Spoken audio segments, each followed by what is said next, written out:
The Chargers won the toss and elected to receive.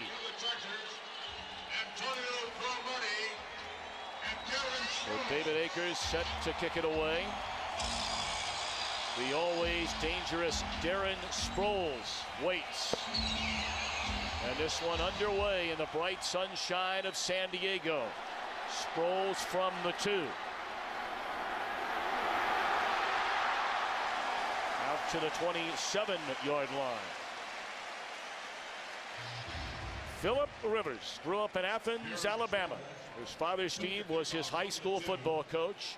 Became the starter in San Diego in 2006 and has led the Chargers to the playoffs in each of his 3 years as the head man. A 41-21 record overall. Look at those numbers at home. Well, he's pushed himself into at least hovering around that elite status. Obviously a young quarterback, but right now the Chargers go as Philip Rivers goes.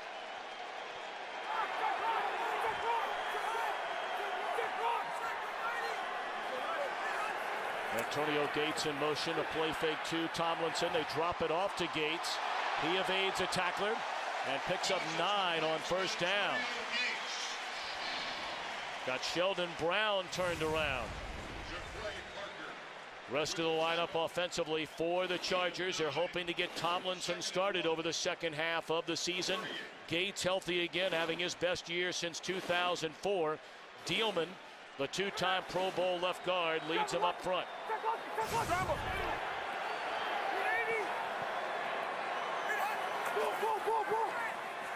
Second and 1.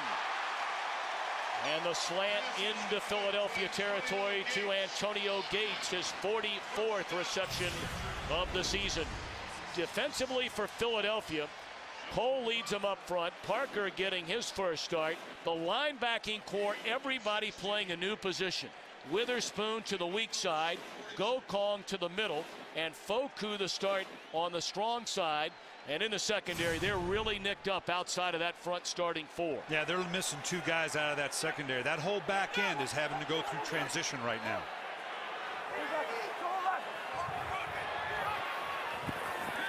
Third straight throw for Rivers. That may have been a lateral. I'm not sure that was a forward pass, but it was caught by Tomlinson to pick up a couple of yards. 2nd and 8. Well, a key matchup today, Tom, is the size of the San Diego Chargers receiving core versus the secondary of the Philadelphia Eagles. You're talking about guys like Malcolm Floyd, 6'5", Vincent Jackson, 6'5", of course, Antonio Gates, against these smaller corners of Philadelphia. That's Vincent Jackson in motion. They pitch it to Tomlinson. Cuts it back to the inside and picks up a couple of more yards. 3rd down upcoming for San Diego. And everybody's talking a great deal about the running game of the San Diego Chargers, or the lack thereof. They're currently last in the league in rushing, but they are so dynamic offensively. It's not that they don't want to run. They're getting offensive productivity, but clearly Sproles and LT coming in combination. You see Darren Sproles in on 3rd down. They're capable of getting the running game cranked up.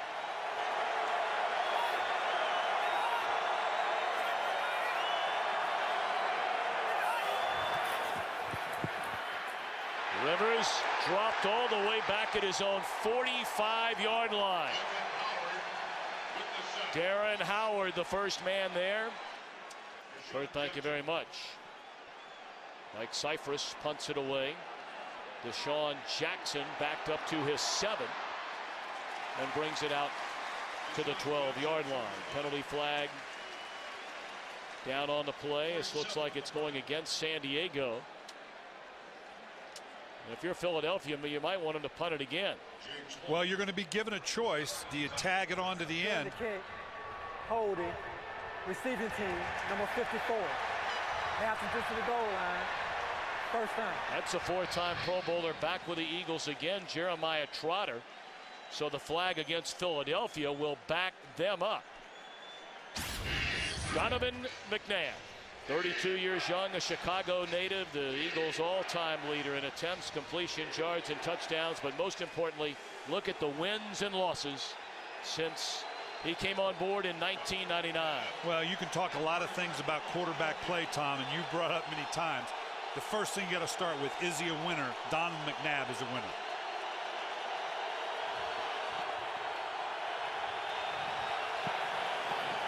Well, after the penalty, the Eagles get the ball for the first time today inside their own 5-yard line.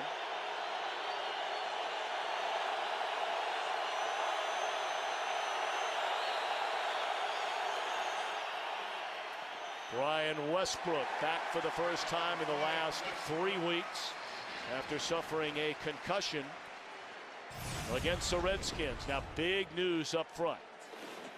Talked about Westbrook back in the lineup, but Jason Peters re-aggravated an ankle injury last week against Dallas. He can't go, so everybody moves over. Harriman's left guard to left tackle, Cole right guard to left guard. Stacey Andrews starts at right guard. 2nd and 8 for Westbrook. He's up to the 11. It'll bring up 3rd down and right around 5 defensively for San Diego, giving up 22 points per game. Phillips, 5 sacks in his last 3 games. Merriman playing extremely well since getting back from an injured groin. Jammer and Cromartie, a pair of #1 picks at cornerback. And this defense has begun to settle in after some early disruption and some injuries. They're beginning to find their true identity and rhythm.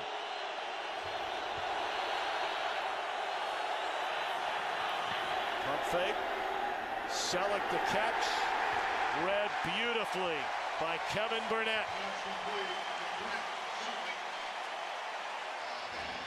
Great recognition by Burnett. The Eagles are one of the best screening teams here. They got Selleck back here, a little tight end release screen.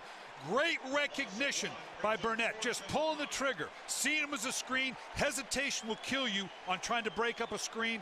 Great play by the Charger defense, and now Philadelphia having to kick out of the shadow of their own goalpost. Burnett making a play like he wants his starting job back. He lost it to Brandon Seiler the last couple of weeks. He keeps doing that. He's going to get it back. Rocca from his own end zone.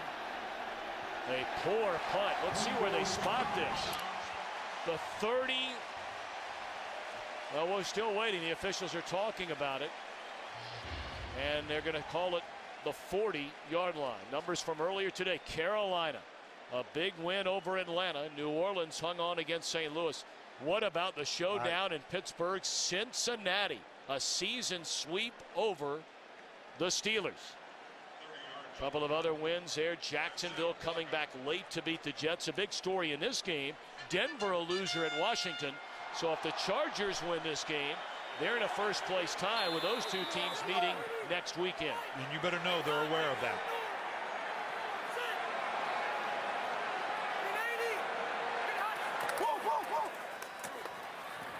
Tomlinson down to the 37-yard line. A gain of 3 for Tomlinson. Well, LT, one of the best ever in the game. And obviously a dynamic back, has not gotten back into that rhythm that he'd like to get into. He talked about, you know what, I'm one of those guys that need 20, 25 carries to get into a rhythm. I'm not sure the Chargers, the way they're currently configured, whether he's going to get too many of those games where he gets that many reps. He's had a hard time staying healthy this season with an injured ankle. Gates spins out of a couple of tackles. Needed to get to the 30 to pick up the first down. He's very close to it. Tom, I think we're going to see a lot of both tight ends in this game. Antonio Gates for San Diego, again, one of the great ones. Brent Selleck, one of the emerging young tight ends for Philadelphia. Both teams, I think, have to worry about the big play, worry about these big play receivers. So that opens up some latitude for the tight ends in the intermediate area to get a lot of catches. Already 3 receptions for Gates. And it was good enough for a first down. Rivers hit as he threw and dropped by Gates. May have had it knocked out of his hands by Quentin Michael. Antonio Gates uncharacteristically had some drops last week, Tom, and and didn't honestly, he came back and apologized, but made it very clear, hey, that's not going to happen again. Unfortunate drop that would have given him a first down inside the 20.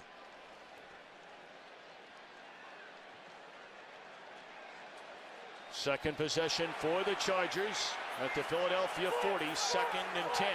Wildcat formation here.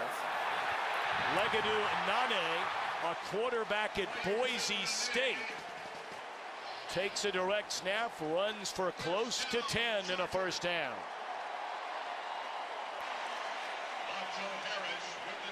So for those of you watching Minnesota and Detroit, where Minnesota, a 17-point winner, boy, the Vikings so impressive, Brian Billick. They do, and obviously chasing that New Orleans Saints team, because now you're starting thinking about who's going to get this home field advantage through the playoffs.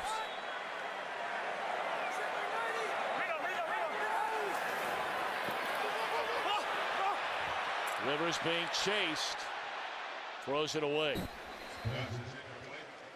That's good coverage there in the Philadelphia secondary. And we're seeing a lot of play action, at least two so far this game. You're going to watch Rivers now with a little play fake, just waggle his way out of way. They're trying to get away from all that pressure that you get from the Philadelphia Eagles. See if they can get him outside the pocket a little bit to give him more time to get the ball down the field. Nothing down the field, great coverage. So now just throw the ball out of bounds. 2nd and 10.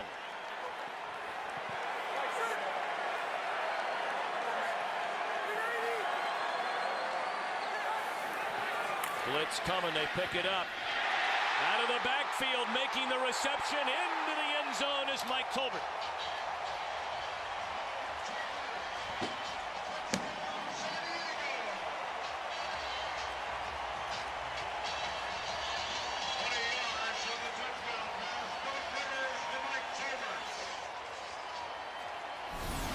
Boy, this is a nice play call by Norv Turner. You motion LT out of the backfield. You got big receivers on Floyd and Jackson on the outside. The last guy you think is going to get the ball is their fullback. Drops the ball out underneath for a score. Only the 4th catch of this season for Tolbert. It's his first touchdown. 6 plays spanning just 40 yards. Capped off by the 20-yard touchdown reception from Mike Tolbert.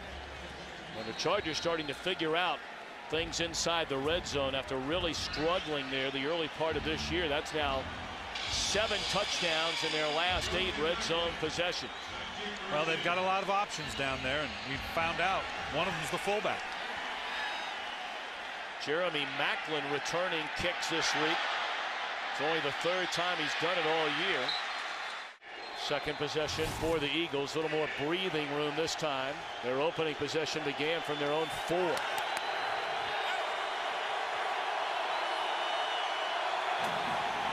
Empty backfield. McNabb throws on the run. Caught by Deshaun Jackson. And a nice tackle made right where he caught it from Steve Gregory. And we're going to see Philadelphia do a lot of this, spreading the field. They're even though they are explosives, most of it comes out of getting the ball underneath to players like Deshaun Jackson, Jeremy Maclin. So they're going to spread them out, give a quick sprint out, get the hands and the ball in the hands of your playmakers so they can make some big plays down the field.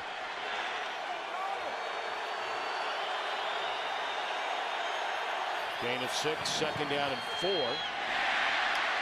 That one just out of the reach of Selleck. He was open, and McNabb generally an accurate passer. Not as much this year, only right around 58%. Well, he's a sub 60% career guy. That's one of the dichotomies, I guess, of Donovan McNabb in this quote-unquote West Coast offense, high proficiency offense. Really only the 1 year where he was up around 64, 65%. But he just has that knack. For the ones he does complete, they're going to be big plays.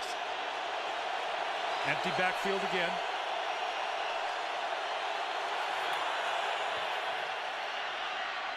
Defender fell down, and a catch made by Reggie Brown, the seldom used Reggie Brown. That's only his 2nd year reception of the season, and that's good enough for a first down out to midfield.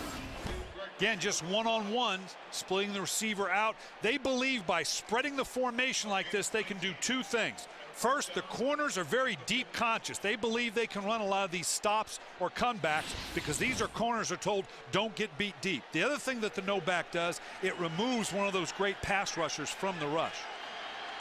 I'm talking about, of course, the Sean Rogers or Sean Phillips and Sean Merriman.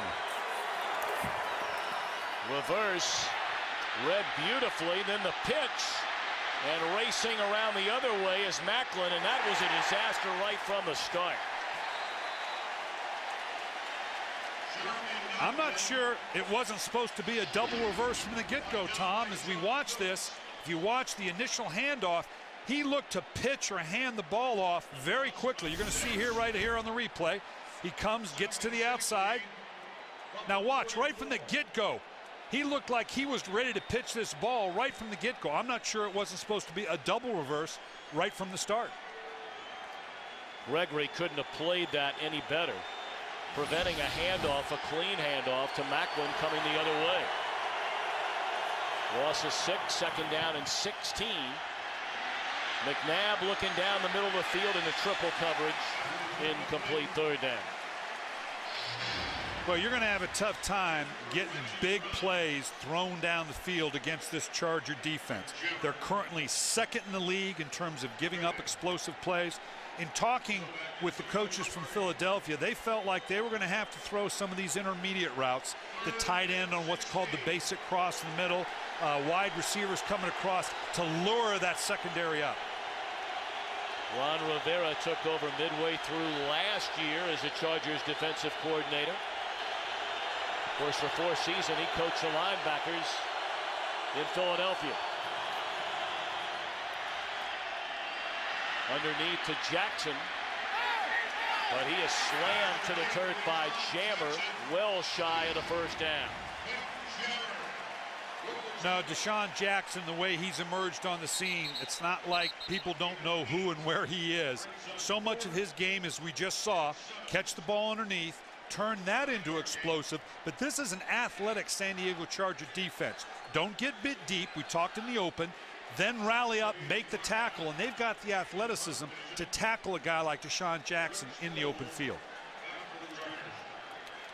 Sproles has 1 punt return for a touchdown already this season. They're coming after this one, and Rocca gets it away. Sproles played that on a bounce and then took a lick. Of course, earlier this week we celebrated Veterans Day, and the U.S. Navy just such an unbelievably present here in San Diego. And we say thanks to all those who have served and continue to serve our country. San Diego Bay, that's where the Navy SEALs do their training, just off Coronado Island. Tom, on that kick, on that punt return, a lot of people right here, Darren Sproles, fielding it inside the 10. Now, at first instinct, you're saying, what the heck you doing? Get away from this thing. He was waving everybody off. But he saw they were in position. Had he let that go, I think the Eagles would have been in position to maybe down this thing on the 1 or 2 yard line. I appreciate him taking the hit, and the ball starts on the 9 instead of down on the 1 or the 2. Well, after a 1 yard pickup, second down and 9.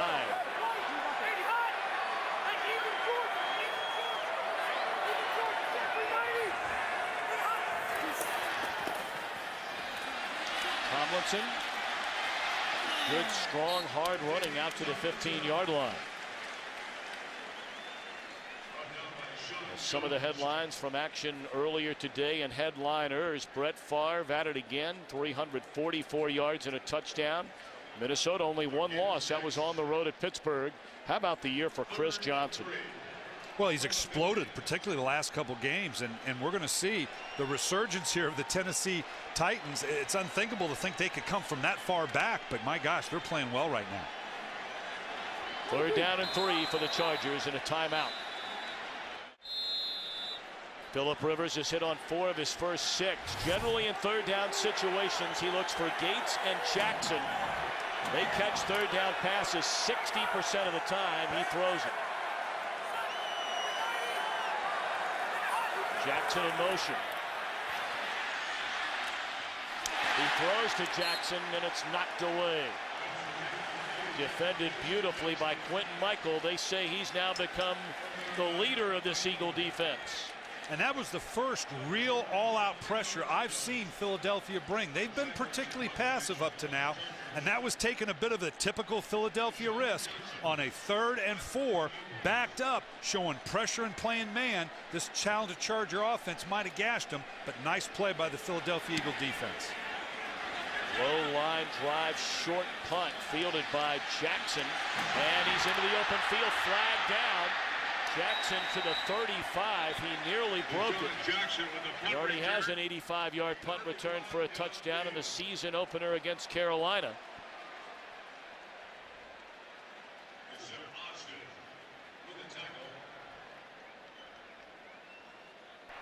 During the return, illegal block in the back. Receiving team, number 52. 10-yard penalty. Philadelphia keeps the ball. First down. It's backup linebacker Tracy White.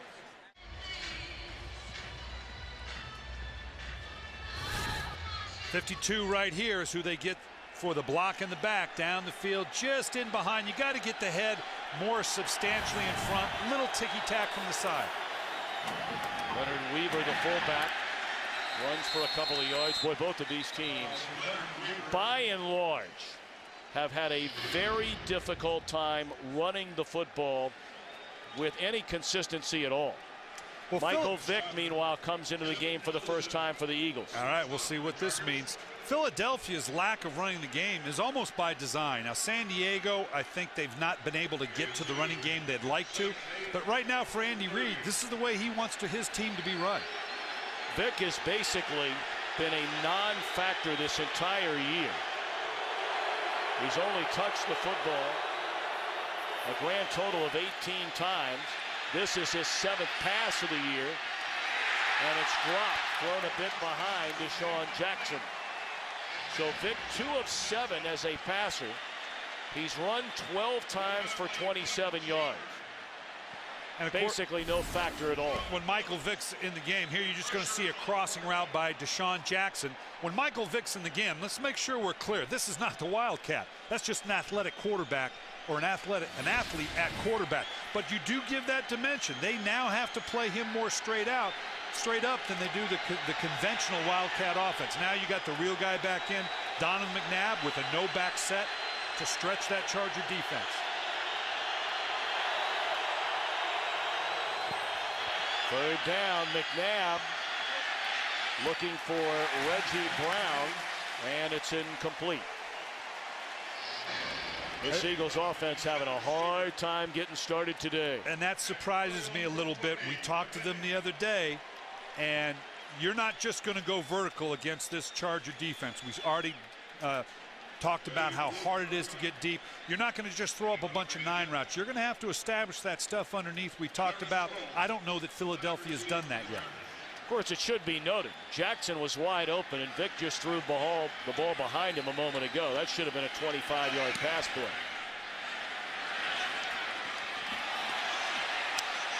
Sproles from the 10.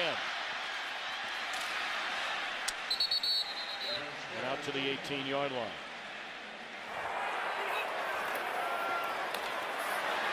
They run it for Tomlinson.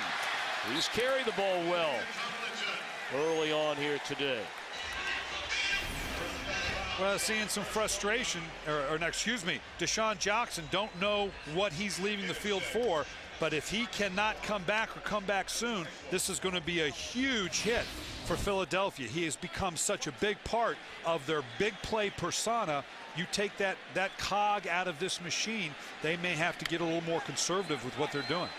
6 rushes, 21 yards for LaDainian Tomlinson.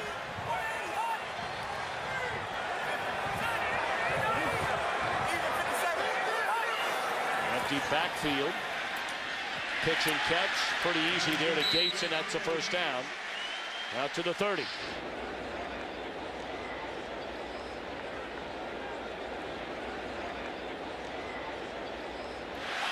Sproles still on his feet.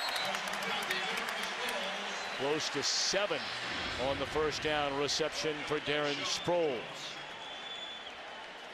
San Diego's going to use a little something out of the Philadelphia Eagle playbook in terms of screens, because again, you want to do something to slow down this rush. See if you can get them upfield and put the ball in the hands of a guy like Darren Sproles in behind it. Well, they're going to let the final seconds of the opening quarter tick away.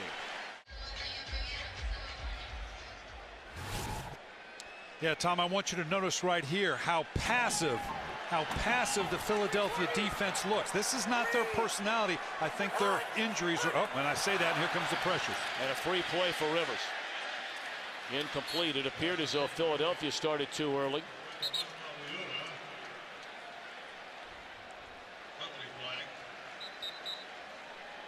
Looks like offsides against Philadelphia.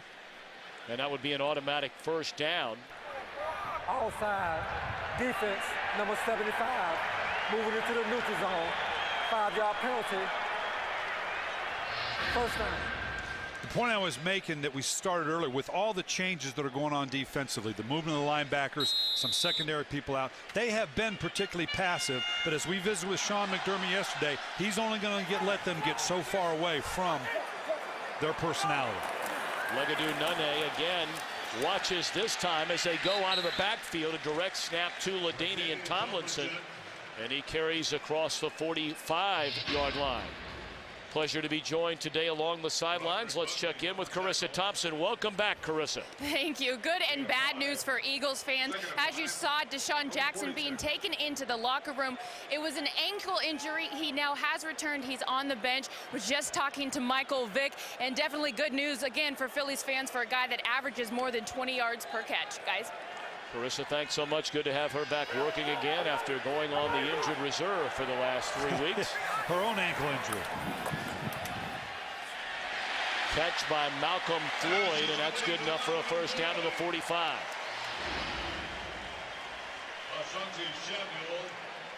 Take a look at the numbers in the opening quarter for both McNabb and Rivers. Rivers, the touchdown pass, 20 yards to Mike Tolbert. 2 rushing yards for Philadelphia. Well, and they're okay with that. They're going to get to it a lot of different ways. Philadelphia's defense is beginning to turn up the pressure. I just made the comment about how passive. They're beginning to show more and more pressure now. Phillip Rivers going to be looking for a shot. Tomlinson running the ball very well. This carry down to the 39-yard line. Norv Turner said he wants to get that running game as part of this San Diego offense again. This is just a straight ISO downhill with the lead fullback wanting to be physical with this Philadelphia Eagle defense. Again, LaDainian Tomlinson gets inside tackle-to-tackle running. I'm not sure he's still got that great outside running game, but he's still solid going inside between the tackles. And averaging 4 yards per carry.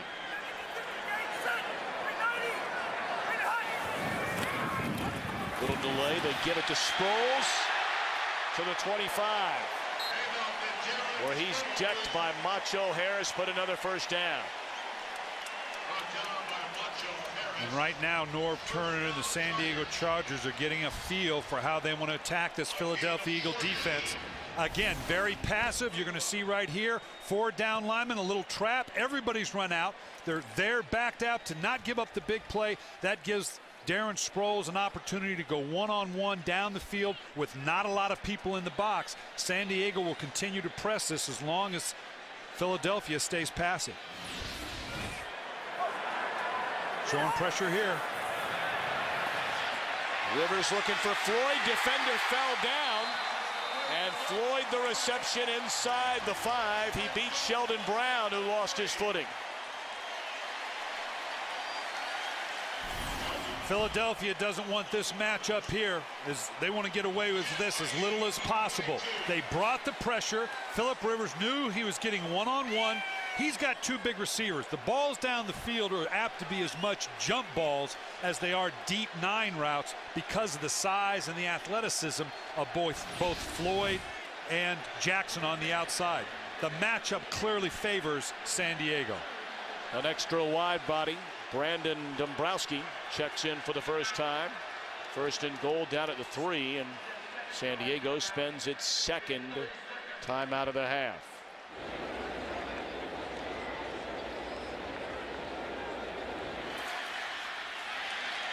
No gain for Tomlinson. And that's where, and right here, this is exactly what I'm alluding to. Defensively, first off, you don't get down into the goal line a whole lot. You don't have a lot to draw your game plan up off of. And most teams have taken the philosophy. Sean McDermott's got to decide. I'm either going to call a run-stopping defense or be prepared for the play-action pass, knowing I'm vulnerable one versus the other if they decide to go opposite. Right now, the Chargers are going to spread it out a little bit. I wouldn't be surprised if they handed it off again, having spread this out. They do hand it off again, and to the end zone is Tomlinson.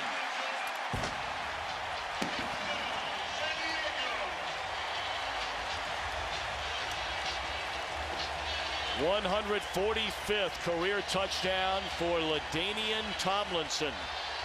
Of note, because that ties him with a great Marcus Allen, the third most touchdowns in the history of the National Football League, behind only Jerry Rice and Emmitt Smith. Wow.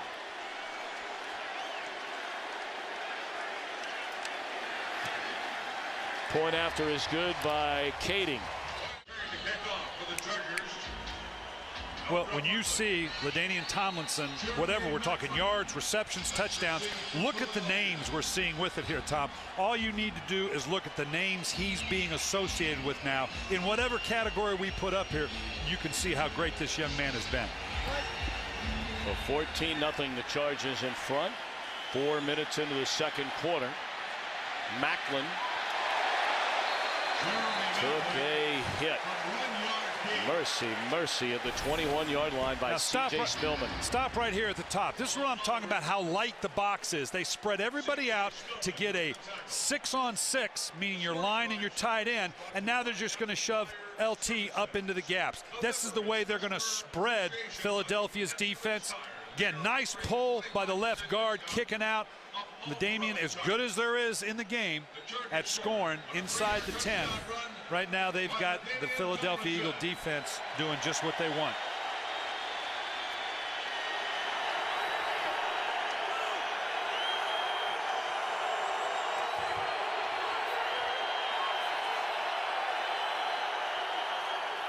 McNabb on first down. Finds Jackson across the middle. I beg your pardon, Macklin at the 25-yard line. That'll be a gain of 3. Now, Tom, when I talked about the Philadelphia Eagles are okay with not running the ball or having only 2 yards, I'm not talking about that in terms of they don't want to run the ball. They're going to find other ways if they have to get that efficiency.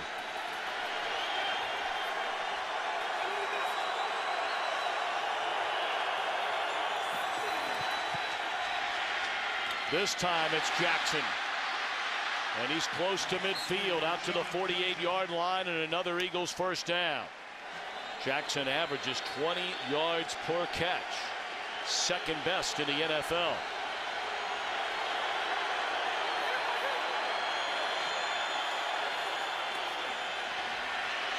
Good protection and defended well by Antonio Cromartie. Philadelphia turned right around and ran the exact same play to the other side. A lot of coaches will do that in terms of, okay, if it completed on that side, let's go run it against the other one. Andy Reid recognizing that whatever you got working, and that was just a staple of the West Coast offense. A curl, a wide route by the running back with the tight end gobbling up coverage inside.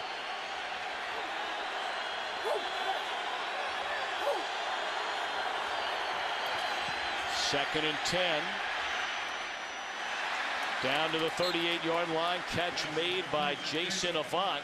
And that's a first down. Just the 16th catch for Avant. The Eagles coaches, for a guy that's only got 16 receptions coming in, or 15 coming in, they kind of lit up when they talked about Avant. Yep. They're excited about this guy. They think he is a solid addition to go with the Jeremy Macklin, Deshaun Jackson on the outside. They really like Avant.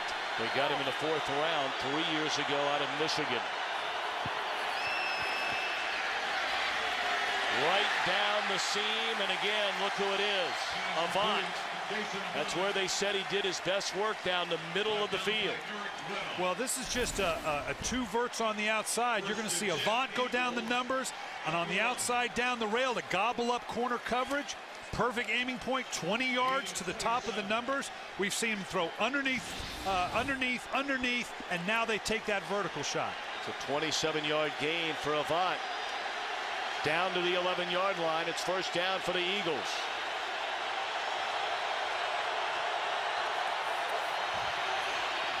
Play action.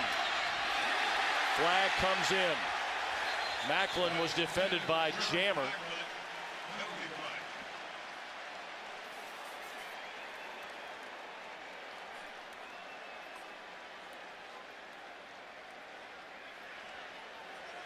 Obviously, I think right now it's where we're going to spot the ball. Anytime there's a penalty in the end zone, there's okay, this thing's going to come out Pass to the one. interference.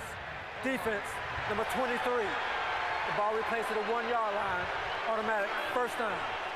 Actually, it's pretty good coverage time, but you're going to see Jammer hopefully at the very end. You can put your hands on a guy, but you can't. Look at him hook right there. You can't alter the course. You can't turn the man. You can put your hands on him. Don't substantially change his course. There he did. First and goal. They give it to the fullback, Weaver. He didn't get there. Brandon Seiler and Kevin Burnett.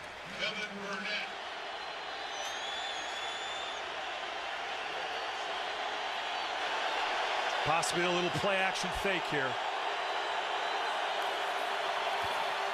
That's exactly what it is. And overthrown to the intended receiver, Brent Selleck. Third down and goal. And you know, Brian, people can talk about the importance of the pass from now until you're blue in the face. If you can't run it in from the 1-yard line, your team has some problems.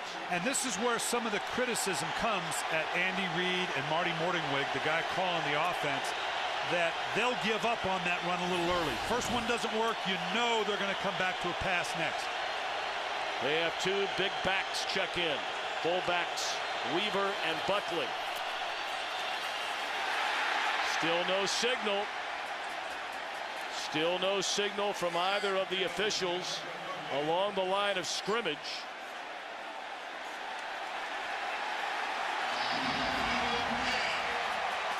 They didn't get in. All right, now, 4th down and 1. Let's turn back the clock last week.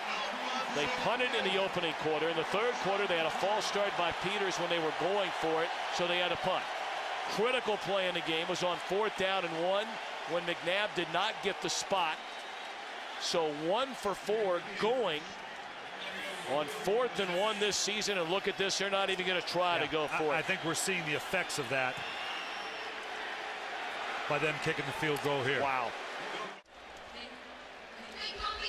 Andy Reid perhaps looking for answers from his staff upstairs. How in the world his team can't score 1st and goal at the 1-yard line, can't score a touchdown.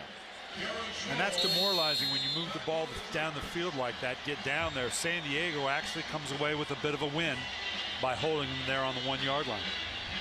6 rushing attempts in this game for the Eagles, a grand total of 2 yards. Short kick, Sproles up to get it to 7. Thrown out of bounds into 23.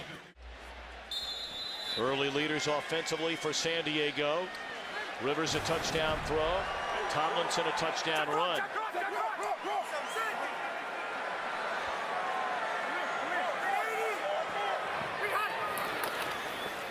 Tomlinson back to the inside and out to the 29-yard line. A gain of close to 5 on 1st down for Tomlinson.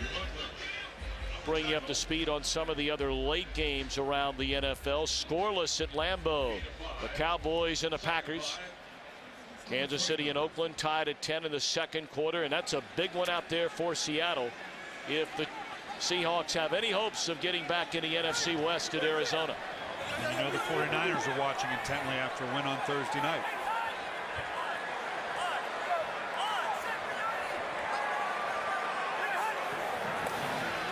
empty backfield. Nene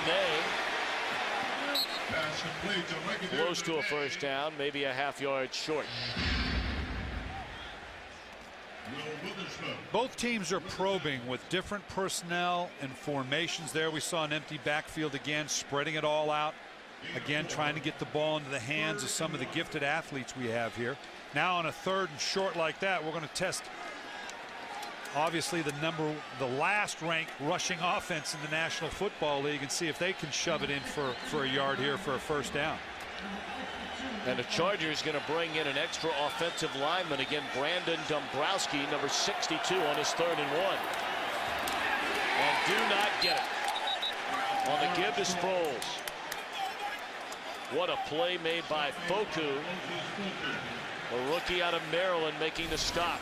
I love Darren Sproles just shoving him up into the line against a heavy box. I don't know that that's taking advantage of his abilities. This is where, again, some of the criticisms for the Chargers running game. I understand having Darren Sproles in on 3rd down, but once 3rd and 1, put a bigger back in, put LT in there that carries a little more heft into that down and distance.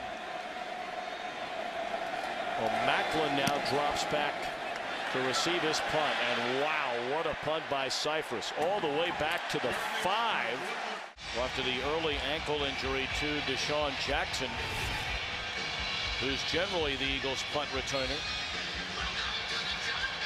Macklin a moment ago calling a fair catch at his own 5-yard line.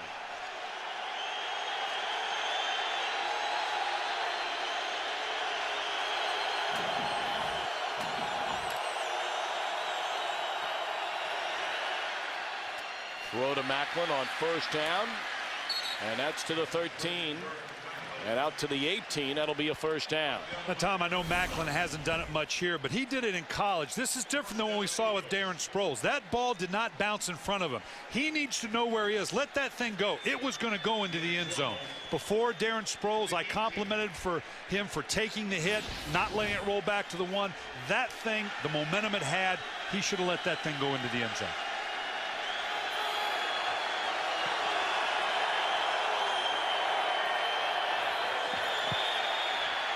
McNabb to throw it again.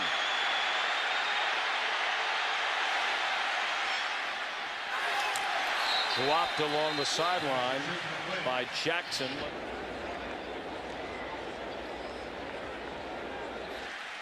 Brian Westbrook out to the 25-yard line. Westbrook healthy again.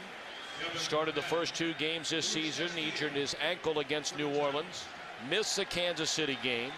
Started the next 3 before suffering the concussion against Washington, and then missed games against the Giants and the loss to Dallas. Chargers 1 of 5, or excuse me, the Eagles 1 of 5 on 3rd down. They're in the lower half of the league in 3rd down conversions. That's got to change if they expect to get back in here. They will convert. Was that ball loose? It was caught. It appeared as though the receiver had pretty much been tied up with forward progress. It is not a fumble. It is a first down on a catch by Jackson. And once you get that forward progress and start back and the officials determine the play is stopped, you had the forward progress, we're going to blow it dead. That continuation that we're used to, down by contact, that kind of all goes away. Right now they're saying the play's dead. Well, they get the play off, no challenge. Nearly intercepted by Brandon Seiler. McNabb threw that ball not just into traffic, that was rush hour traffic. And Donovan McNabb's been very good this year. He's only got 3 interceptions, but that one I think we saw a little frustration of the day coming out. Forcing a ball backed up in your own territory like that, that was probably an ill-advised late throw. Pretty good number so far for McNabb.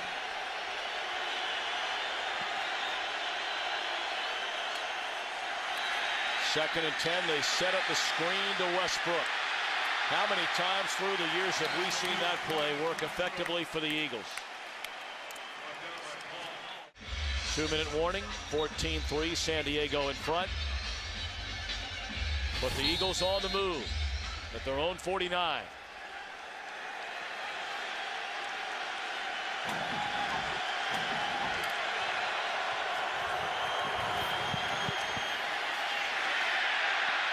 McNabb hit as he threw incomplete to Westbrook. Let's look at this screen that set them up here in this scoring position. This is just a simple one-man screen. I want you to watch the left guard Cole here.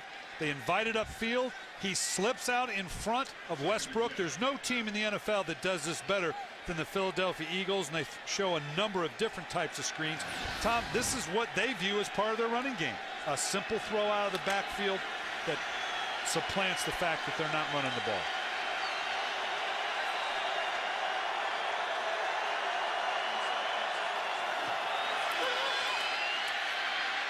Crossing route and hustling to get out of bounds. Did he get out of bounds?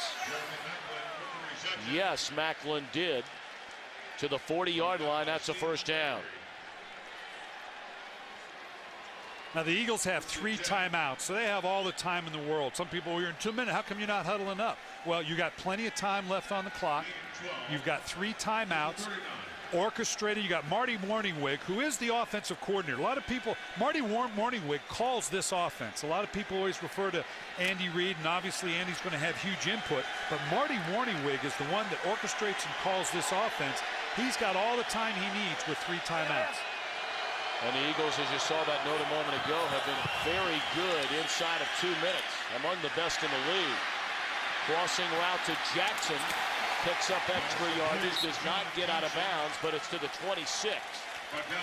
And you would think Philly may spend one of their 3 timeouts here, but apparently not. McNabb hurries them, and they're not really in a hurry to get to the line of scrimmage. I think he was expecting the timeout. He was looking over like, okay, you want us to use the timeout, and it didn't come. So I think the clock management here caught him a little off guard. It's been another criticism of this Eagles team at times.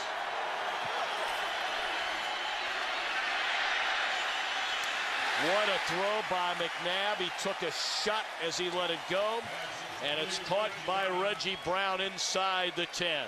Boy, McNabb, the guy can take a hit. Well, you're going to see late. He is so physical. He is one of those guys that says, you know what, I can hold on to this ball for just that last touch of a second, and I'll take the hit. That's a beautifully thrown outside route, knowing the minute you let go, you're going to get lit up. First and goal at the San Diego 9.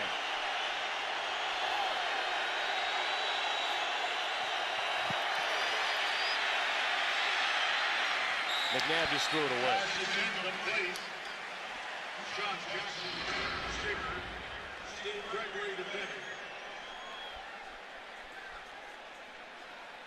I think the way the Chargers configure themselves, this may very well take a throw underneath and someone to run it into the end zone rather than an end zone shot when they throw. Westbrook trying to stretch it and just runs out of bounds. That'll be a loss of a yard. 3rd and goal. They're going to call a timeout here to discuss this one a little bit. They want to get a little, they got to make sure they got the right play dialed up here. All right, let's talk about that right play. Let's talk about that right play. Here you are, 3rd down and goal. You're at the San Diego 9. You failed on an opportunity earlier in the game. 1st and goal from the 1-yard line. So what do you do now? Well, with the timeouts in your pocket, you can do anything you want. If you want to run the ball here, you can do that because you've got the timeout. So the good thing for Philadelphia, you got all the choices you want. I think San Diego, and it's their nature to set everybody in the end zone to say, you know what, you're going to be at risk if you try to throw this into the end zone. So you can run it. If we're a little passive, you're probably going to have to throw it outside of the end zone and let one of your athletes like Macklin, like Jackson, catch the ball on the 4, 5, 3-yard line, whatever it is, and run it into the end zone. So after a lengthy visit over on the sideline, McNabb comes back into the huddle. 3rd and goal.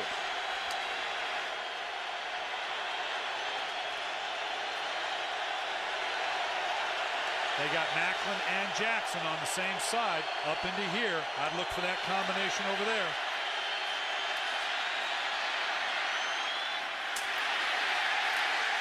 Selleck took a hit and then chopped down at the 6-yard line. And out comes the field goal unit. That's twice now. I know they moved down the length of the field, but San Diego's got to feel pretty good. He was looking to that left side. He was trying to pump it, affect coverage, had no place to go. He had the timeout to burn, so I'll put the ball in the hands of anybody I can find, see what we can get out of it. Now the field goal unit drops on. Try to get 6 points going into the half. 25 yards for Akers, who's had another outstanding season. And that one hammered right down the middle. 7 seconds remaining until halftime in a 14-6 game. Philadelphia has stayed alive here, Tom. It hasn't felt like it, but San Diego has not been able to provide that separation. Philadelphia's actually moved the ball pretty well. You're going to go in and have a long discussion about what do we got to do down inside the red zone to come away with a touchdown. But Phillip Rivers has moved his team effectively. You've got to feel good about the 14 points, but we're talking about a 14-6 game. Philadelphia coming off the East Coast, the long trip right now. It isn't where they want to be, but they're okay right now because this game's clearly within striking distance.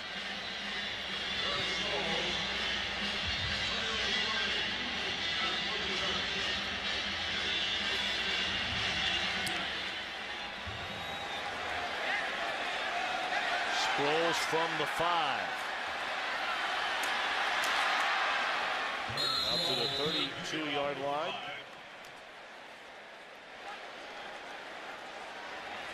And that is that for the opening stanza. Philadelphia will get the ball to begin the second half.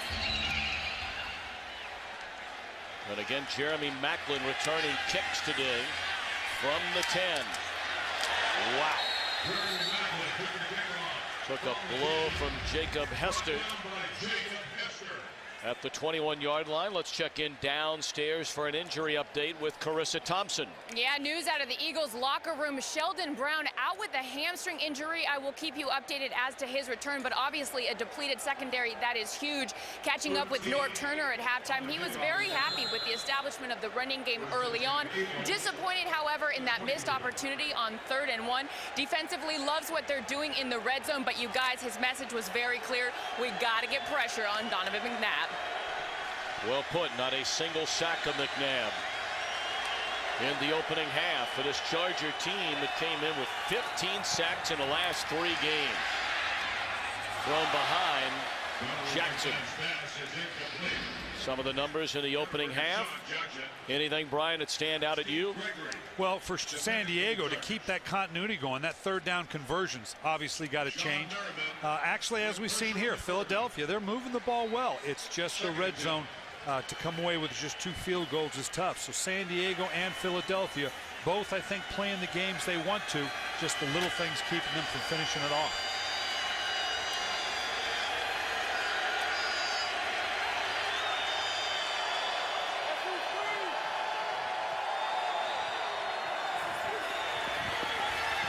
Delay to Westbrook. And he appears to have first down yardage out to the 33-yard line for Brian Westbrook. That's more rushing yards on one play than the Eagles had in the entire first half. And I don't think you can overstate how important Brian Westbrook is to this offense. Not only in running the ball, but Donovan McNabb trusts Brian Westbrook in protection, where he's going to be chipping out.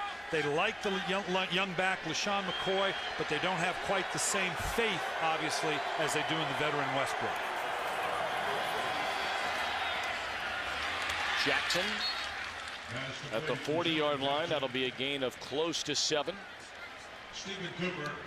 Talked about the Eagles' offensive front without Jason Peters, who last week re-aggravated an ankle injury that occurred early in the year. So the 2-time Pro Bowler replaced by Harrimans, who goes to left tackle, Cole to left guard, and Andrews the starting right guard today. And Harriman's been holding up real well against Sean Merriman. That's a first down carry for Westbrook out to the 45. And I think that's what Norv Turner was alluding to with Carissa, was that, you know what, with this revamped Eagles line and the way they've moved around, we ought to be getting better pressure than we are right now. And for Harriman's out there to match up, and he hasn't been getting a lot of help against Merriman. So that bodes well for that Eagles offensive line when you can hold up even though everybody's playing out of position. Westbrook 6 carries for 28 yards. It's 1st and 10 Eagles from the 45. Blitz coming. McNabb sacked for the first time today.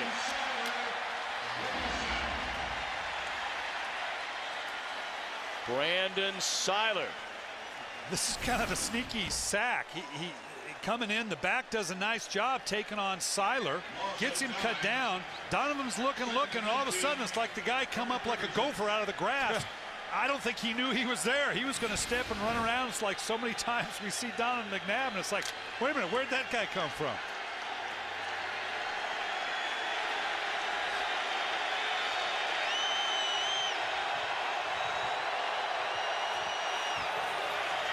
Second and 19.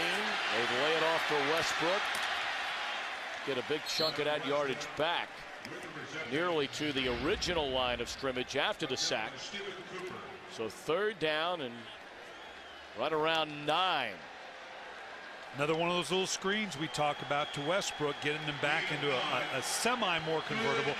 No team in the National Football League has had to attempt more 3rd and longs than the Philadelphia Eagles. One of the reasons they've struggled on 3rd down, obviously, and again at about the 20% level.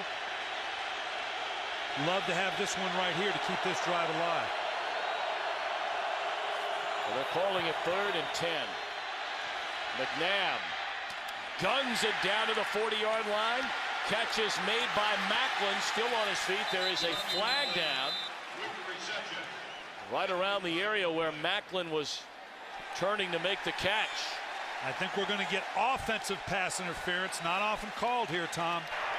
Pass interference, offense, number 18, 10-yard penalty, replay, 3rd down. When you see a deep curl route like this, and this took a while right here, you can see him against Jammer. Very typically when it's this long, that little pushing and shoving right there, that's just too blatant. Open-handed, you can lift an elbow, you can shoulder shrug, but if you lift your hands up and put them on a DB like that, they're going to call. 3rd and 20. The sad thing is, I don't think he needed to put his hands on him. I didn't think he needed his hands to push off like that because he had him in a good, solid back pedal. 3rd and 20. Typical screener drawdown for Philly.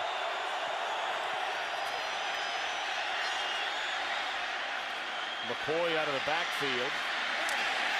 Tackled at the 43, and the opening possession of the second half stalls for the Eagles.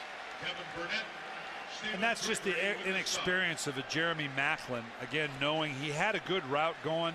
It was almost just by reflex, putting the hands up, coming to a stop. Don't know that he substantially moved the DB out of position, but that's just the inexperience of the first-round draft choice from Missouri. Sproul stands back at his own 15. Awaiting the punt from Rocca.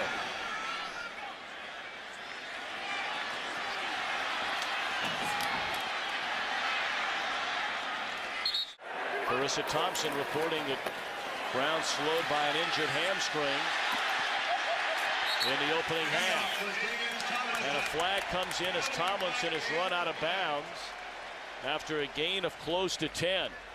This could be a late hit.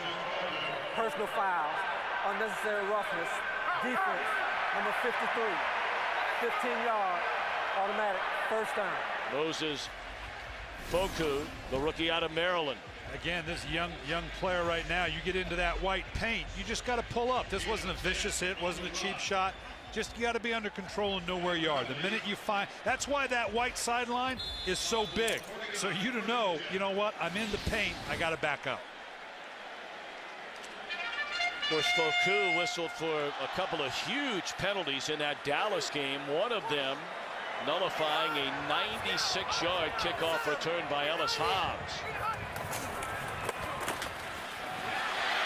How about the running game today from San Diego? Tomlinson. Another big pickup. That'll be 9 more for LaDainian Tomlinson, who's only on pace for 578 rushing yards for the season coming into the game today. His career low was last year when he carried for 1,100 yards. They'll give it to him again, and that's a first down. Well, the amazing thing about LaDainian Tomlinson, Tom, to me is you're talking about a back that has for 7 straight seasons 300+ carries. That is a pounding on the back. The only guy I could equate that to would be Emmitt Smith, in terms of, again, a guy that took that kind of toll. Keep in mind the number of times they've thrown to LaDainian Tomlinson in his career as well. He was typically well over 400 hits on a year. That takes its toll.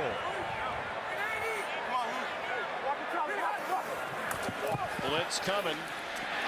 Gates inside the 30. Chopped down at the 20.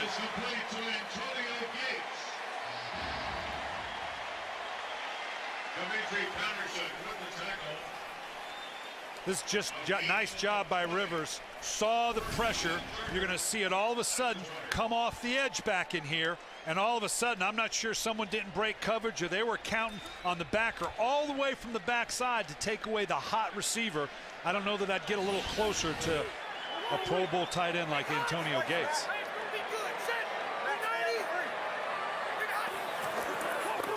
Back to the ground with Tomlinson.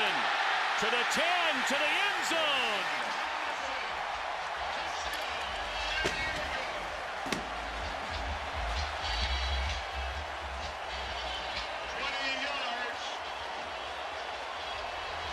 Well, for those that wondered about LaDainian Tomlinson and can he recapture some of the magic, mercy, he has it in him so far here today.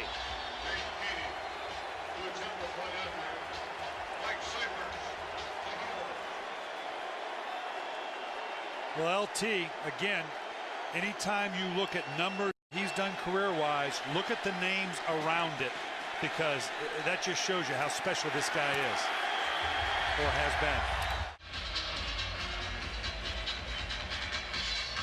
Tomlinson has rushed for 81 yards, a couple of touchdowns, a 20-yard scamper to the end zone a moment ago to give the Chargers his 21-6 lead in the third quarter.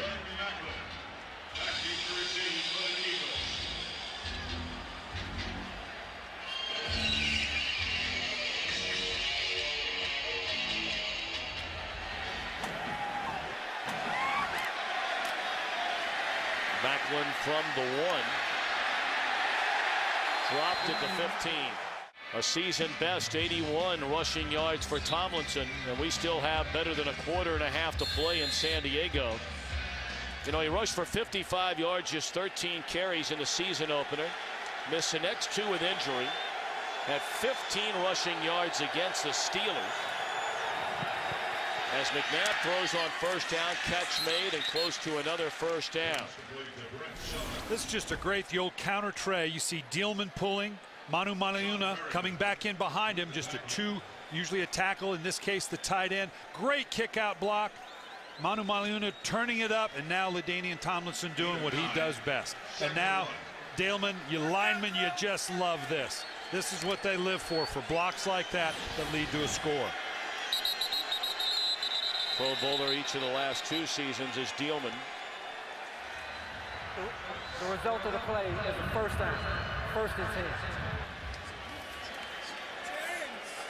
That was a 10-yard reception just a moment ago. To finish the thought about Tomlinson, you know, Norm Turner alluded to the fact that during a 3-game run after the Steeler game, he went for 70, 71, then 56 yards before just 22 rushing yards last week against the Giants. It felt like the running game would have to improve in the second half. It has today. Catch made by Avant inside the 30. A big block down at the 15-yard line is Avant. What a block by the rookie Jeremy Maclin to spring him for an additional 10 yards. Well, I think we can see why they're so excited about Avant. He's just going to come all the way across the field. He's cross, and then crisscross right there.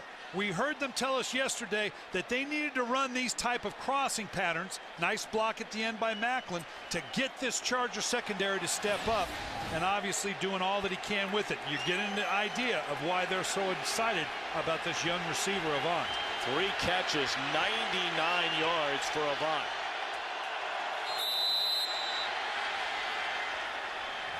And a timeout. Offensive coordinator Marty Martingwig, who calls the offense for the Philadelphia Eagles, looking for the right play down here in the red zone, because right now the Eagles are trading field goals for touchdowns. They're not going to win this game unless they can come up with a score instead of a field goal.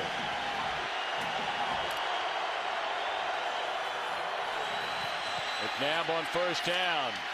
Had an eye on Selleck and threw it behind him. Second down. All right, based on what we've seen, 3 trips for the Eagles, this being their 3rd, the 2 prior trips inside the red zone. What would you do different as a play caller that they haven't done already? Well, you'd love to run the ball here, but if they don't have that kind of confidence, again, a revamped offensive line, I'm talking again about those underneath routes, whether it's a hitch, a slant, get the ball into the hands of my playmakers quickly. They're breaking out the formation here, looking maybe to do just that. McNabb across the middle and again finds Avant. That gives him a new career high in receiving yards in a game. It was 101. And I'm not so sure this isn't 4-down territory here, Tom. They've got to come away with a touchdown. At that point, Andy Reid will switch his line over to Marty Morningwig and tell him, you got 2 shots here. That will change the play calling, knowing whether I've got just the 3rd down and kick a field goal or I've got 2 shots to take this. 3rd and a yard.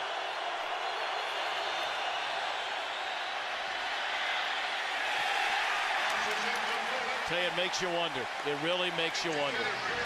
3rd down and a yard. They had 1st and goal at the 1 in the opening half and cannot get the single yard. What do you do now? Well, they've already decided. Here comes the field goal unit. Well, this I question. You know, the call is going to be what it is, but I'm not sure you're not at this point in the game with 5:54 to go in the 3rd quarter. You got to come away with a touchdown. Trading field goals for touchdowns, the math doesn't add up. 25 yards for Akers. And a 3rd field goal on the afternoon. 21-9, and Donovan McNabb and the Philadelphia offense, much like they were at halftime, still searching for answers inside the red zone. Is that a 911 call? You tell me. Looking for some help. Sproles plays it on a bounce. Out across the 35. There is a penalty flag down where they kicked off. So they could be tacking on yardage to this return. It's offsides against Philadelphia on the kick. Wow. Offside, kicking team, number 23. 5-yard penalty from the end of the run. 1st down. This is the West Coast sprint option. Go to the flat, work to the back of the end zone, and pivot back. Donovan may have been on the phone going, how come he didn't work his way back? He's got no option underneath. Maybe possibly waiting for Deshaun Jackson to work back outside. Right now, it's just not working in the red zone for the Philadelphia Eagles. Still a long way to go.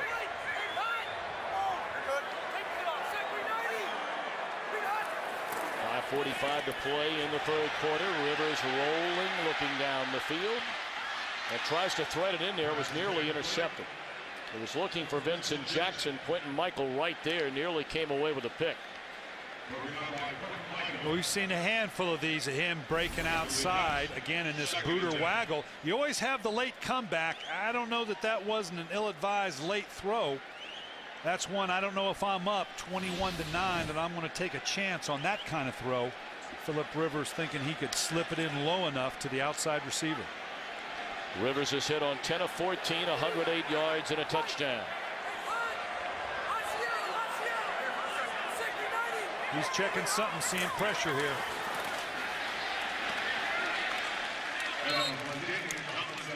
Tomlinson for close to 3. Let's check in downstairs again with Carissa Thompson. Well, guys, in pregame warmups, Donovan McNabb grabbed LT to give him a hug. He grabbed him so hard, LT said, "Hey, man, be careful. You're going to break my arm." Perhaps McNabb maybe knew of the game that he was going to have. And minutes ago, this sold-out crowd, which is still very loud at Qualcomm Stadium, erupted as the big screen showed LaDainian passing Marcus Allen on that all-time career touchdown list. What a career it has been for Tomlinson. On a 3rd down and 8. Rivers, catch made by Sproles on a 3rd down, and that will convert it to 1st down. That's the first 3rd down conversion today for the San Diego Chargers, and on a 3rd and long. You're going to see right here, he escapes. Philip Rivers is, and don't take this wrong, he's an awkward-looking quarterback. He doesn't have the most fluid of action, but he gets the ball out quickly, and he's extremely accurate. Sheldon Brown again is out of the game as they go from the Wildcat formation. LaDainian Tomlinson for a couple of yards on 1st down. Tomlinson zeroing in on a 100-yard rushing day. He's 15 yards short right now. You know, everybody's doing the Wildcat, and against good defenses, it's semi-useless. It's a change-up. It can be fun. I'm sure the players enjoy it. But if I got Philip Rivers at quarterback, I'm not sure I take him out from under center for a single snap. That's just me. Well, you see number 66 limping up to the line of scrimmage. Jeremy Clary, their right tackle, shaken up on that last play.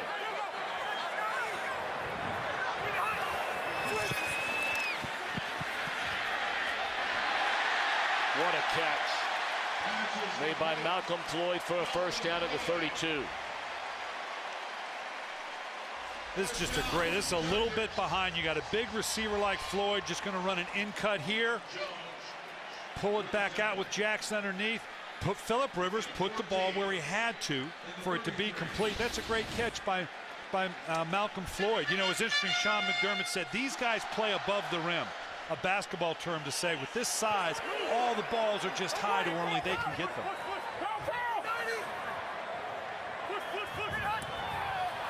Three-point, yep. And Rivers just throws it up with an eye on another guy who played above the rim at Kent State as a basketball player, Antonio Gates.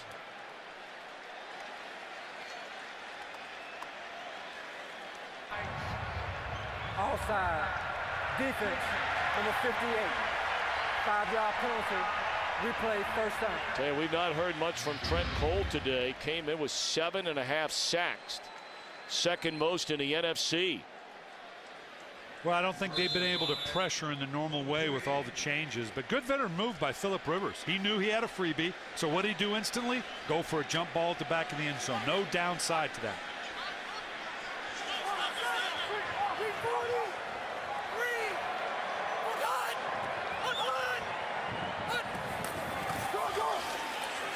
Back to Tomlinson.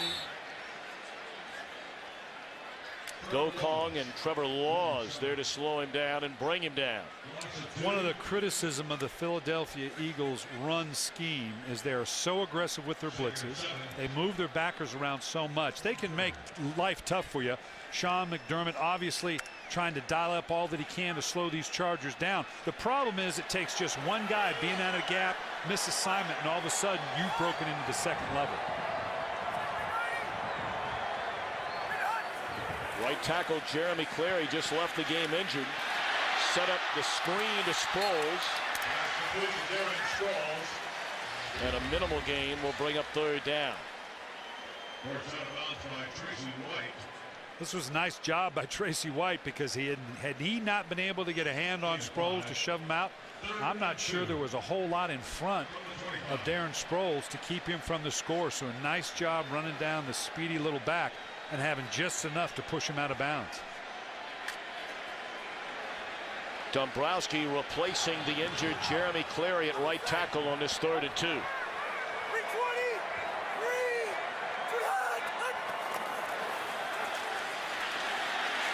Neither team able to convert on 3rd and short. Running the ball, there is a flag down, and if this is against the Eagles, it would be their 8th penalty of the game. Penalties have hurt this Eagles team all year long, despite their 5-3 record. Outside defense, number 28, lining up beyond the neutral zone. 5-yard penalty, 1st down. And it's a real shame. They just ran the little counter play that they had scored earlier with LT. Did a nice job blowing it up, but it's all for naught because San Diego gets a new sets down. A lot of checking going on by Rivers right now. Pump fake. Wide open, Nene. Touchdown.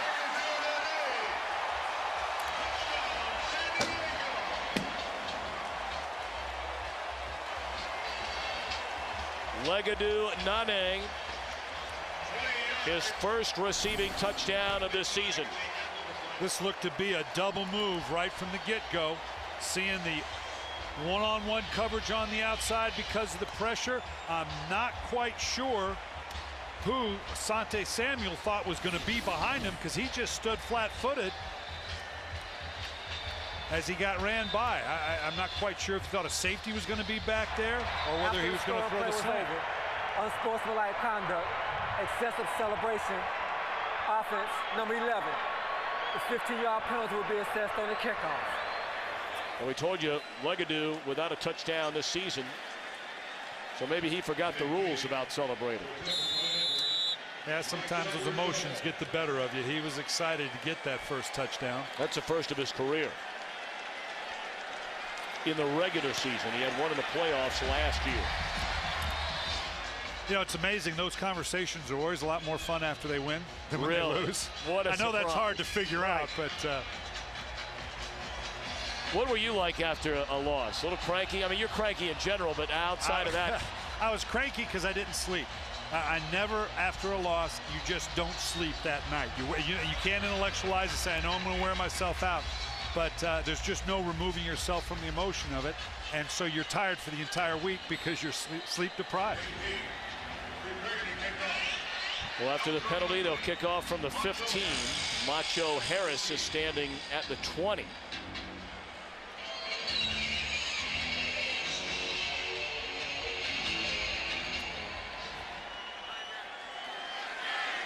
And he'll take it from a 20. And Macho out across the 45. Good field position indeed for the Eagles. Now Rivers checked to this, and I want you to look at Rivers again. He gets a 2 for artistic expression in the way he's looking for someone. Now he comes all the way back there. That's an awkward looking throw, but I tell you what, it was on target, and he has that kind of awkward delivery to where it's amazing how accurate he is without the purest of form. He is a special player. All 3 years as a starter for San Diego, he's led the Chargers to the playoffs. Pass down the middle, incomplete. Thrown in between both Macklin and Jackson down the field, and an injured Charger. It's Quentin Jammer. Jammer appears to be okay after taking a hit from his own teammate, Eric Weddle. Yeah, this is just friendly fire here. Weddle coming across, trying to break it up. You'll see him coming in from the outside right into here, and boom. Fortunately, his leg was off the ground, or that could have been a lot more serious. Hopefully, it's just a bruise. Antoine Cason, #1 pick out of Arizona 2 years ago, comes on to replace Jammer. Great protection, and a wide open receiver at the 30-yard line is Jeremy Macklin. Macklin, 4th among rookie receivers coming into the games with 25 receptions for the 6th most yards. This is just that deep in route that everybody runs. This is that intermediate depth we were talking about that they had hoped to hit more of to set up some of the deeper routes. But this is where Philadelphia is getting their big plays. Not necessarily everything down the field. It's throw intermediate and run for some yards. Jammer back in for San Diego. Blitz coming. And Jammer's a man who watches as Oliver gets to McNabb back at the 35. San Diego does not do a knot. You can see just coming him right on the inside. San Diego does not do this a lot. So you can get lulled into, well, okay, they don't pressure. Where are the down front four and the linebackers? So when a secondary man like that comes out of the secondary, it can catch you off guard. That's going to be the end of the third quarter. Well, wait a minute now. They have just stopped the clock. And here's why. To 30 seconds. 30 seconds on the game clock. Well, apparently they're going to go ahead and put time back on the game clock. 30 seconds. Tom, you talked about Ron Rivera being in Philadelphia and schooled at the foot of Jimmy Johnson, as did Sean McDermott. Will allude to that in terms of being the basis of his defensive philosophies. Got to be impressed with the game plan here, what he's done in the red zone to keep Philadelphia out of the end zone. So from the 34, second down and 18 after the sack.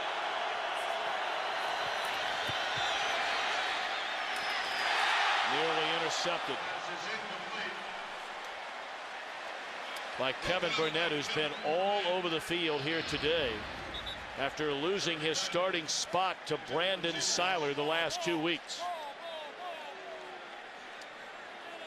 You know, Donovan, when you talk to Donovan McNabb and Andy Reid, they're excited about these young players. But Donovan is a little victim to these young players. Jackson in his second year, Macklin a rookie, even LaShawn McCoy, the rookie coming out of Pittsburgh. He's not quite absolutely sure what they're going to do on any given play.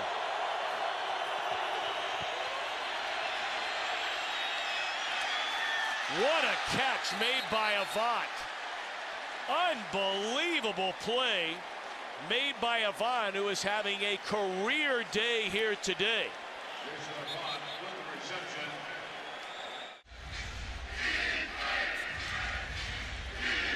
Now we're ready to now we're back down to the red zone, Tom, and it's the same thing. They have got to come up with the right formula here. I still think they need to find a way to get the ball in the hands of a receiver that can run it into the end zone. I don't know they're going to get an end zone shot. And they hand it off. And a late flag comes in. LaShawn McCoy took the handoff on first down. And that flag came in very late. At the conclusion of the play, personal foul, unnecessary roughness, defense, number 28. Has the distance to the goal, automatic first down. Let's look at how they got down here, Tom. This is just a simple little corner route with underneath to pull protection. I don't think Quentin Jammer and Oliver could play this any better. They had it robbed here, and when you throw it to account for that, I'm going to go over the top. Unbelievable. Watch this. I mean, this is a pick written all over it. Unbelievable body control and concentration by the young Avant. Avant, 5 catches, a career-high 129 yards. McNabb had a wide-open Weaver right at the goal line and missed him. Yeah, he rushed it. He knew it. Had the ball came out a little hot. He wanted to get out of his hand as quick as he could because he saw Weaver was going to come open. Again, trying to hit it underneath, let a guy catch it and run it into the end zone. He'd love to have that throw back. Now it's got to dial up another one. Second and goal. It's the 4th time the Eagles have landed inside the red zone.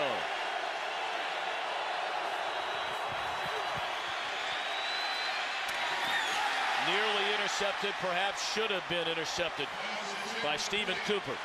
3rd and goal.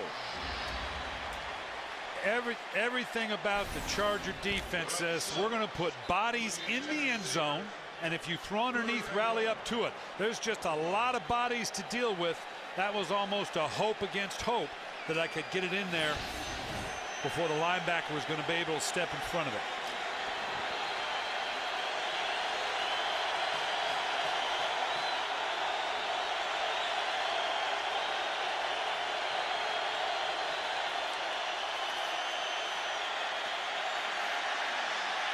Wide open.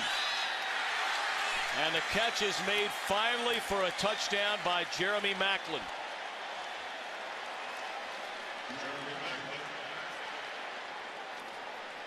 So the fourth time a charm for the Eagles. Well, Maclin just stays alive here. Initially he's there. No, the slant's not there. Now stay alive.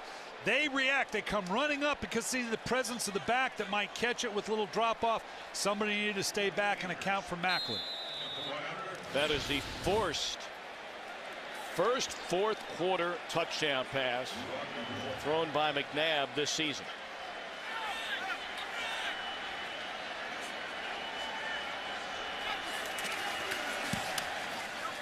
Point after good.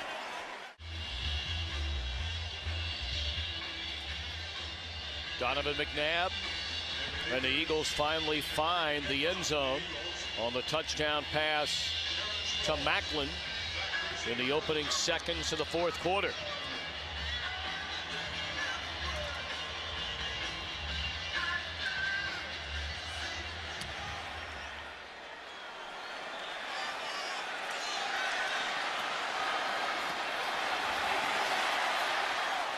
Sproles brings it out to the 28-yard line.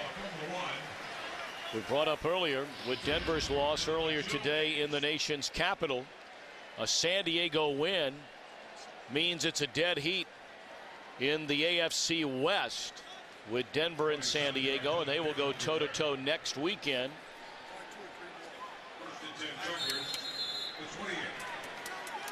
Ron Turner now, or Norv Turner, his brother Ron I coached with at Stanford. This is where now your running game in the fourth quarter, can we run the ball well enough to put this thing away?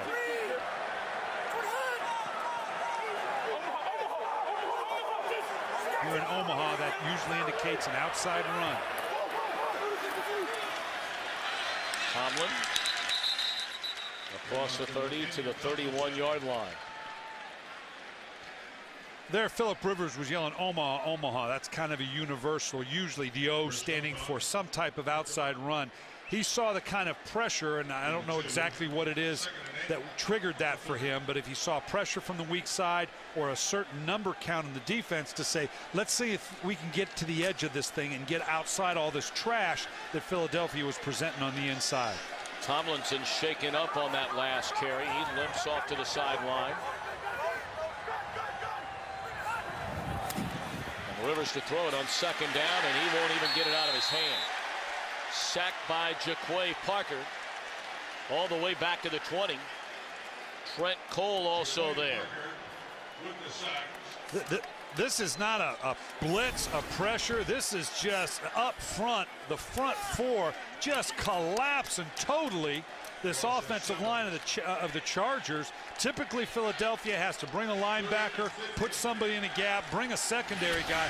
They just overran the offensive line of the San Diego Chargers. That's 5 sacks for Jaquay Parker this year and really limited playing time. Third down and 15. Flag down. Catch made out of the backfield by Sproles. And he's knocked out of bounds well shy of the first down at the 32, but again, a flag is down.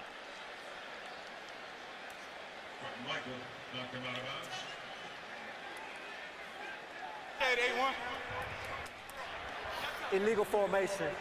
Offense. Number 73 was not lined up on the end of the line of scrimmage. Line up on the line of scrimmage. The Eagles clearly will decline the penalty. Decline. Fourth down. Which brings on the punt team. Deshaun Jackson apparently well enough now to once again return punts. And with Maclin, Jackson, Sproles, there's a possibility that's going to be a big play here someplace. Boy, Cypress among the best in the league. Another booming punt. Jackson steps out of bounds at the 22-yard line. Still a long way to go. Nearly a full quarter to play in San Diego. The Eagles are down 28-16, starting this drive from their own 22-yard line. Jackson shoved out of bounds after an 11-yard gain. McNabb has already thrown the ball 40 times for well over 300 yards. The touchdown a moment ago, a career day for Avant. The Chargers have run it considerably better, and every time you turn around, Tomlinson is moving up in one category or another among the all-time greats in the NFL today in touchdowns.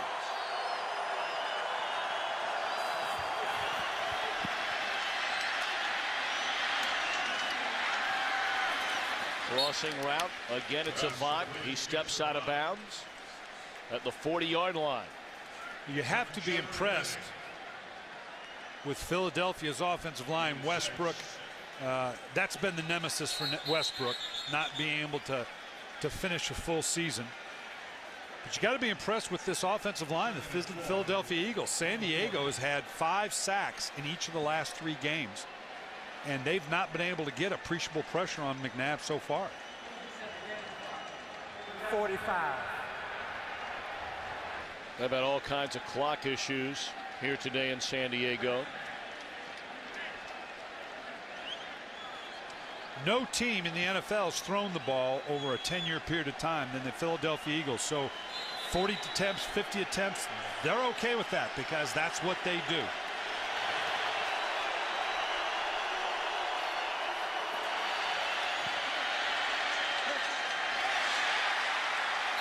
Well, they talk so much about Avant, as you brought up earlier, Coach Billick, when we met with Andy Reid and his staff yesterday, and you kind of looked at one another thinking, why are they talking so much about a guy who has a grand total of 15 catches coming into the game today? Well, 6 receptions later, 135 yards later, you can understand why.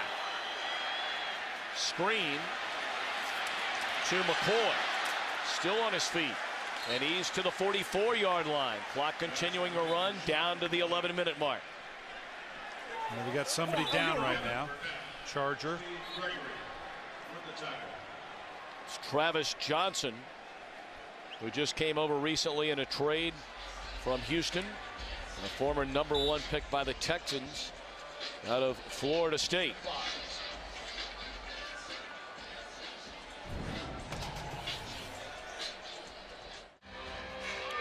Travis Johnson able to get up and walk off the field. He appears to be okay. That's good news. Donovan McNabb and the Eagles trailing 28-16 with 10:57 to play in regulation. What are you thinking if you're on the Philadelphia sideline right now? As bad as this has been right now and trading field goals, I just need a score. I just need to make this a 1-score game. And if we can get down in the end zone, there's plenty of time to make a run at this thing.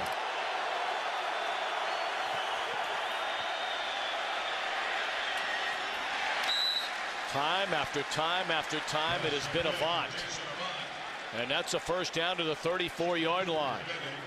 And they're standing in no huddle here. They're letting Donovan orchestrate it with this young group of receivers, because right now that's what's moving the ball.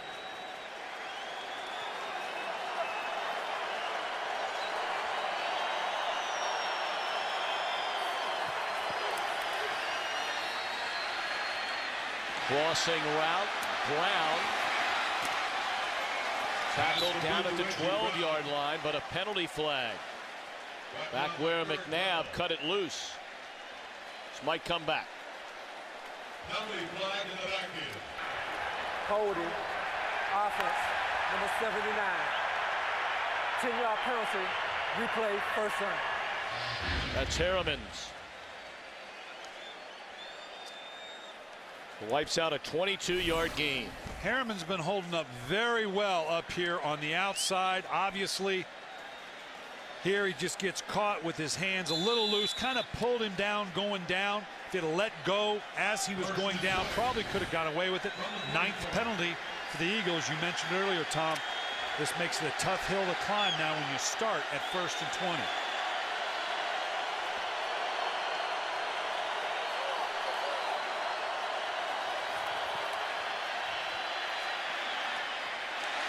Selleck. Run out of bounds. Clock will continue to run at the 32-yard line. Under 10 minutes to play in San Diego.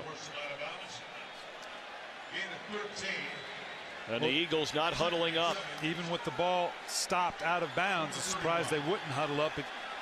San Diego's been very, very passive here. At some point, they may need to dial up some pressure. 4-man rush. McCoy out of the backfield. Just runs right through a defender, but is short of a first down. And let's check in quickly with Carissa Thompson. Guys, bad news for Brian Westbrook. Remember, he sustained that concussion October 26th against Washington. Then he battled ankle injuries. He is now out with another concussion. Oh, boy. We certainly wish him well. 3rd down and 2. And cannot get the first down. What a play made by Shaun Phillips. Well, now the Eagles have to go on 4th down. Had the initial seam, just a little quick little draw play, trying to draw him upfield. Doesn't see it inside, trying to get to the outside. Now he's taken a 1 or 2 yard run. He's got to go 10, 12 yards to get to the outside to get that same 1 or 2 yards. Just too far to go. Nice job stepping up on the outside by Phillips, and then Jammer coming up to finish it off. A 4th down and 4 upcoming for the Eagles. It's pretty much game right here. If you fail to convert, you're in a world of trouble.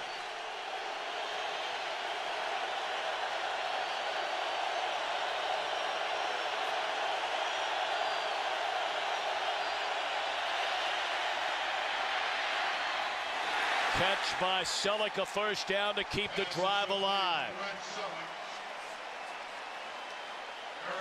That's just a big time throw by Donovan McNabb. They end up with 2 people in the same area.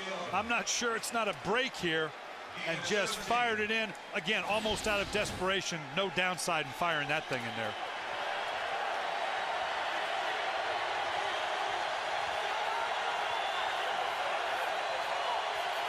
Fifth trip today for the Eagles inside the red zone. Very curious play call. Well, I think he checked to that. Again, what have we been saying? San Diego aligns in a passive zone, and Donovan McNabb trying any way he can to say, you know what, I've got the right number count in this defensive front. Maybe I can shove a run up in there.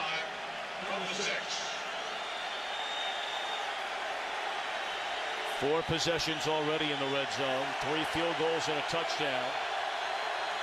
A must touchdown in this trip.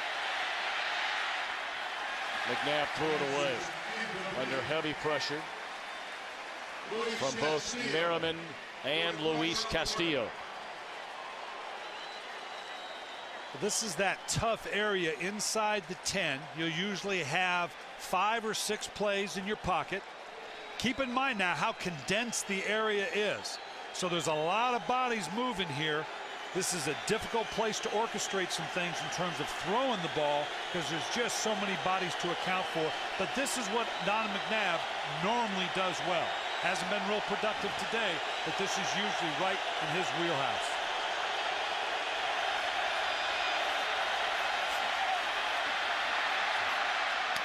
To Selleck into the end zone. Touchdown, Philadelphia. A flag comes in the end zone. Selleck, his 5th receiving touchdown of this season. A huge drive for the Eagles. While the quarterback was still in the pocket, illegal contact, defense, number 27. That penalty is declined. Result of the play, touchdown. So at the 7:12 mark to go, the Eagles very much in this thing. Well, you're talking now, what do we say? Give me one good drive to now, with still 7 minutes on the clock, to make it a one-score game, and that's exactly what the Philadelphia Eagles did. Lakers for the point after. Very much a game here in San Diego after a 12-play, 77-yard drive. You notice McNabb threw for 84 yards, and it was only a 77-yard drive. You got to remember the holding penalty took away the total yards on that drive. Sproles dropped at the 23-yard line. Bring you up to speed on some other games being played late in the afternoon. How about the Green Bay Packers? Losers to Tampa Bay, shutting out Dallas in the fourth quarter. Kansas City in front of Oakland by 3. Arizona, a slim 4-point lead over Seattle. I don't know how you figure out who's good in the NFC East. I couldn't agree with you more. It's just so up and down from one week to the next. And just about all their wins are against the same teams that are having down years. Rivers a first down throw. Jackson, a catch, stays in bounds wisely at the 38, a first down. Well, after being up the way San Diego was, you pull that game plan back out, and you're back to the opening of the game. What are my openers? What's going to work for us? Because with the way Philadelphia was moving the ball, I'm not sure that we can just afford to run this thing out and not come away with a score.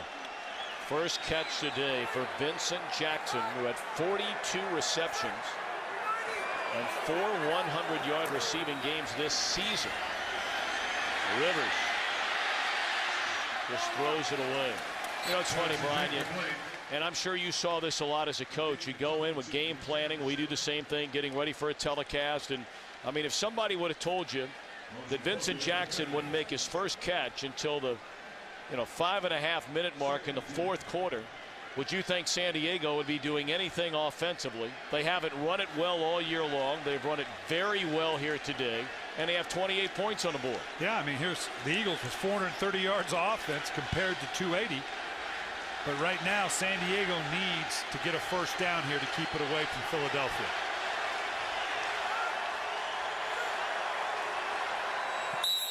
First timeout used here in the second half by the Chargers.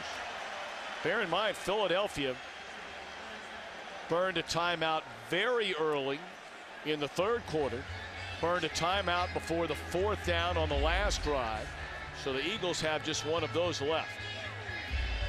Where do you start getting a little antsy, a little nervous, if you're the team trailing in this situation about how much time you're going to need when you get the ball back? Well, it's more right now about Andy Reid talking to Sean McDermott about, I don't know what your game plan says for what you think they're going to do, but we need a stop here. You may have to come out of whatever your call is, blitz more, put more people on the line of scrimmage, maybe take more chances, but we can't afford to bleed to death slowly here. All right, meanwhile, if you're North Turner, you have a lead with 5:42 left, 2nd and 10. I think we see it in that they're throwing the ball a great deal more. You could say, well, you need to run the ball here. I think Philadelphia is presenting fronts and coverages that say, we're not going to let you run it. And Phillip Rivers saying, fine, I'll throw myself to a first down.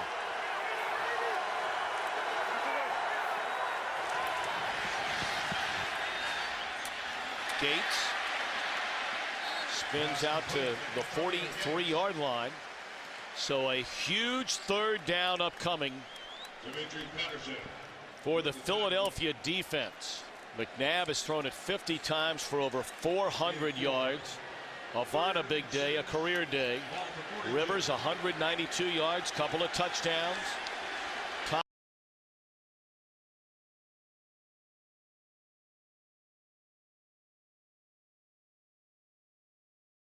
This year they're 6th in the league, and today the Chargers are 1 for 5 on third down. They look like they're bringing a house on defense. They are. Gates for a first down. All the way to the 41, and the clock will wind down to the 4.5-minute mark. Well, Philadelphia had to bring the pressure. They couldn't set too passive here. Philip Rivers counting on his protection, waiting it out. He knows if he can wait just long enough, and it's man coverage, my guys are going to win. Nice job climbing the pocket, going to his Pro Bowl tight end Antonio Gates. Now San Diego has that first down. They've crossed midfield. We might see a little bit more of the run now. Tomlinson back in there. Dives forward down to the 36-yard line. That'll be a gain of close to 5 for LaDainian Tomlinson. This is classic 4-minute offense. Your situational calls come into 2 categories. 2-minute, meaning obviously you're behind, and 4-minute for an offense that says, you know what? Our goal right now is to end the game with the ball in our hand. If we can pound away, make them maybe burn 1 time up going into the 2-minute. If it's under 2 minutes, no timeouts, we're done. So they don't have to burn 3:36 off the clock. They just need to burn 1 minute and 34 seconds. Tomlinson again to the outside, and will be 2 yards short of a first down. 3rd down and a couple for San Diego. Of course, the other part in all this is San Diego now is certainly well within field goal range for their outstanding kicker, Nate Cady. And right now, you'd be right at a 50-yard field goal try, although you wonder if they would even try a field goal from that far out. Yeah, because of the risk of it being blocked with the low trajectory. And clearly Philadelphia would have to burn its timeout here if the clock doesn't stop with an incompletion.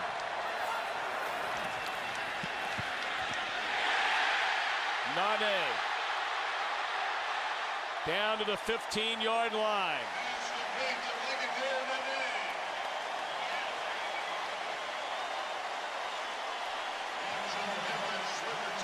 A gain of 18 on 3rd down. There again, the Eagles almost obligatory have to bring pressure. They try to run a bunch route to get a pick open. Nice job. The DB falls down. They run that bunched up look to try to pick coverage off in what they knew had to be. Again, here, look at just off balance, shoulder lifts, but he gets the ball out of his hand so quickly, and it goes where he wants it to go. And he knows what this means. Now you're going to see run, run, run, run.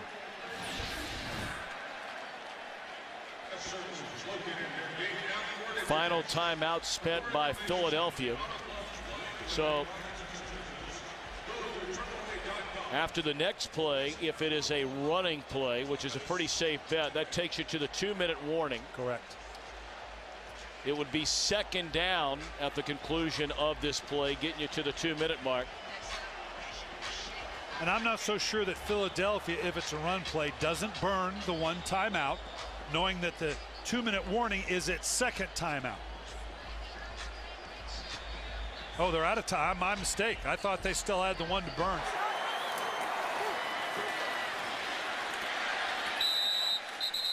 Tomlinson protecting that football. It came loose after he was already ruled down. And now for San Diego, you do 1 of 2 things in your play call. Is you let it go down and snap the ball late. They might even use their timeouts.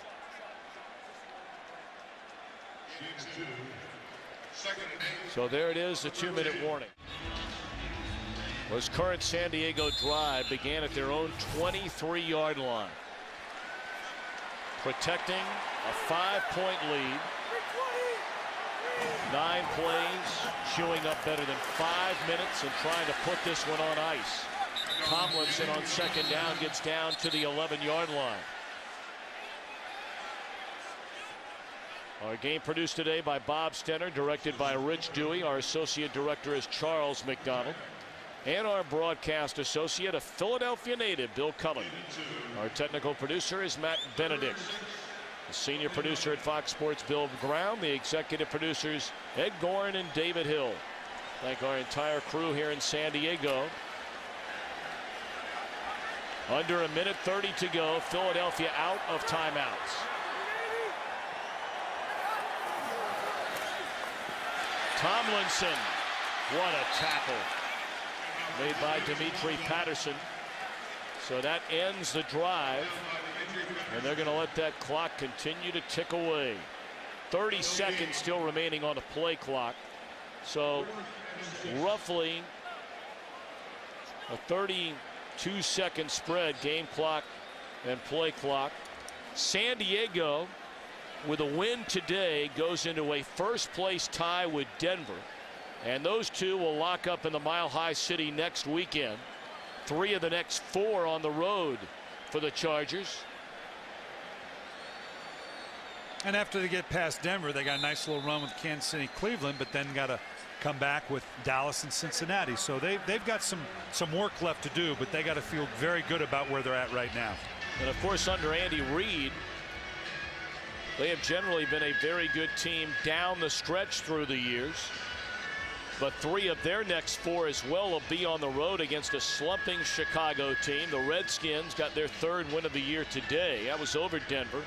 But then you got some tough games in Atlanta, at the Giants, and then home to San Francisco. Yeah, and it's that accumulative effect. 3 of the 4 on the road for both these teams. That's what you worry about as a coach. Can I stay fresh and healthy? Because the road does wear you out to finish this season out strong.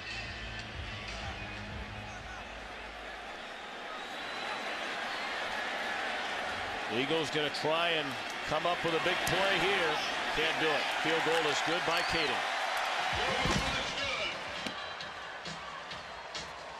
I think you brought up a legitimate question a little while ago. How good is this NFC East this year? I mean, let's face it. They're playing against the AFC West. And really outside of Denver and San Diego, I mean, if you can't get wins, you know, Kansas City and Oakland, and Philadelphia lost to Oakland this year. Yeah, and it's so up and down. You're exactly right. You feel good about yourself, but you got to look at who you're playing. And it really comes down to how we're going to do against the other teams in the division. And to try to get a grip around who's the best team in that division. We're past the conversation, are they the best division in the National Football League? They're not. Macho Harris from the 4, and he's out to the 34. Macho Harris with the kickoff return. Now, theoretically, we're still sitting on an 8-point spread, so touchdown, 2-point conversion. It is a 1-possession game with 23 seconds left. This one not over yet. No, clearly within the point spread. Obviously a bit of an uphill climb with 24 seconds, no timeouts. Donovan McNabb's ability to keep plays alive and wait till that last second to throw the ball is what they're going to have to count on here. Let's see if McNabb can pull off the miracle. Good start to it. Right at midfield, it's Deshaun Jackson.